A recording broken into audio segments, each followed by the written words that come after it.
the virus becomes the cover story. Just a few months ago, hardly anyone had heard of Zika.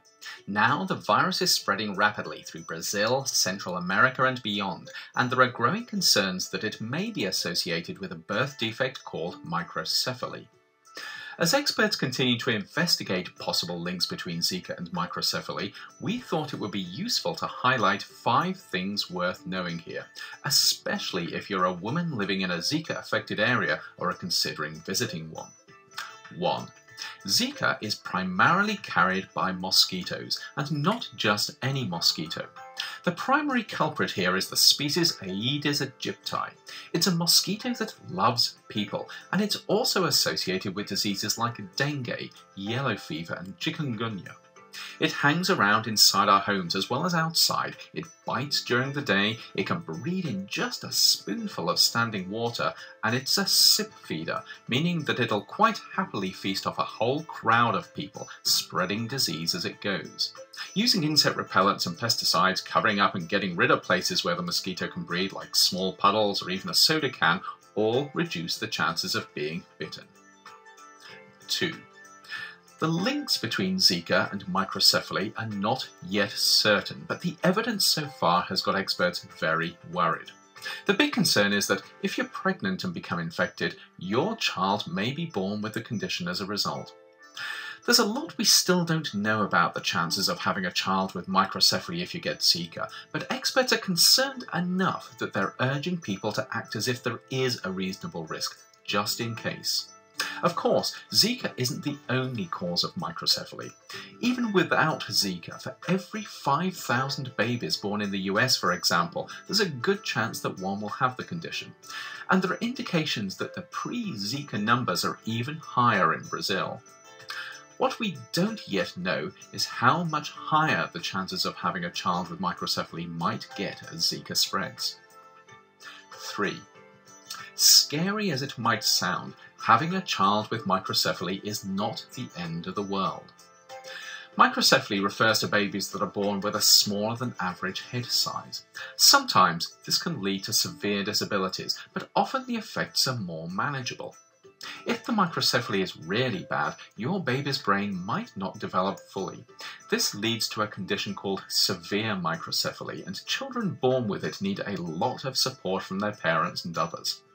At the moment, though, we don't know how likely this extreme form of the condition is if you're exposed to Zika while pregnant. Less severe cases of microcephaly can lead to effects such as delays in physical and mental development, learning disabilities, seizures, and hearing and vision problems. These can sound scary, and they can be challenging to live with, but the good news is that people with them can and do live full and active lives. 4. One of the best ways of reducing the chances of having a child with microcephaly is safe sex.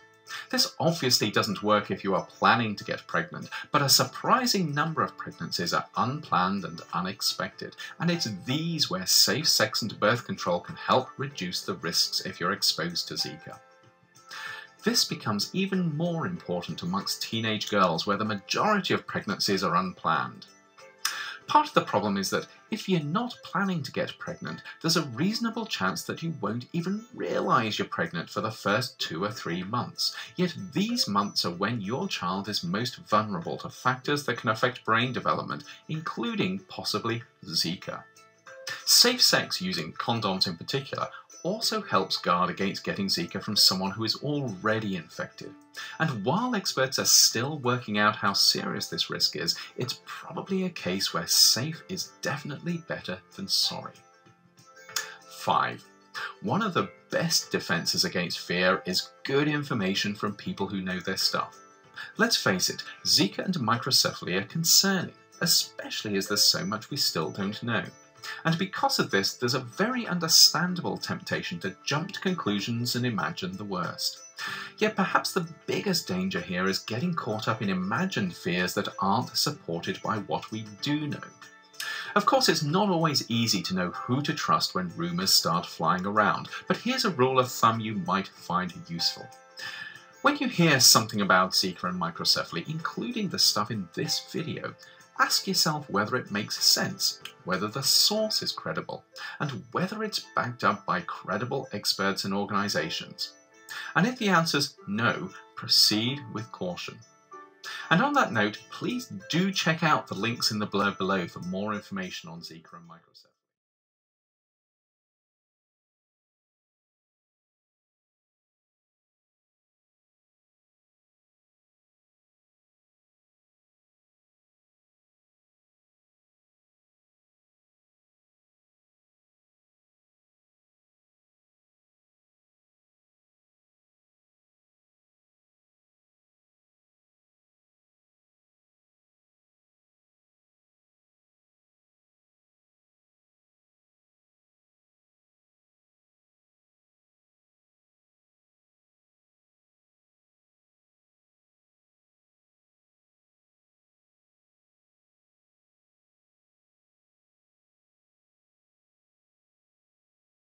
And if the answer's no, proceed with caution.